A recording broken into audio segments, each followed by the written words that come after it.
শ্রমিকের পাওনা শোধ না করলে মালিকদের জেলে যেতে হবে, এমন হুঁশিয়ারি দিয়েছেন শ্রম কর্মসংস্থান উপদেষ্টা ডক্টর এম সাখাওয়াত হোসেন। বুধবার সচিবালয়ে দুপুরে ঈদ যাত্রা নিয়ে বৈঠক শেষে সচিবালয়ে কথা জানান তিনি। শ্রমিকদের পাওনা নিয়ে উপদেষ্টা জানান, গাজীপুরে টিএনজেড, মাহমুদ গার্মেন্টস সহ বেশ কয়েকটি কারখানা মালিকদের সম্পত্তি বিক্রি করে শ্রমিকদের পাওনা পরিশোধের নির্দেশ দেওয়া হয়েছে।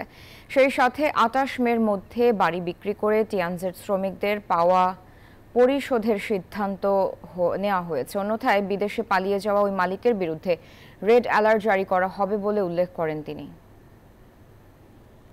মধ্যে টাকা পয়সা দেবেন, আমাকে না, তাদের শ্রমিকদের টাকা পয়সা করবেন, আর যদি না করেন তাদের জন্য আমার হুলিয়া জারি হয়েছে, মানে ওয়ারেন্ট জারি আছে, they will be arrested. Warrant জারি না যাদের প্রায় সবার নামই হয়েছে, তারা এই এখন এই ব্যবস্থার মধ্যে আছেন। ওয়ারেন্ট যাদের নামে জারি হয়েছে তারা বিদেশে থাকলেও আমি অলরেডি পাঠিয়ে দিয়েছি ওয়ারেন্ট সহ, যে তাদের বিরুদ্ধে রেড অ্যালার্ট জারি করতে।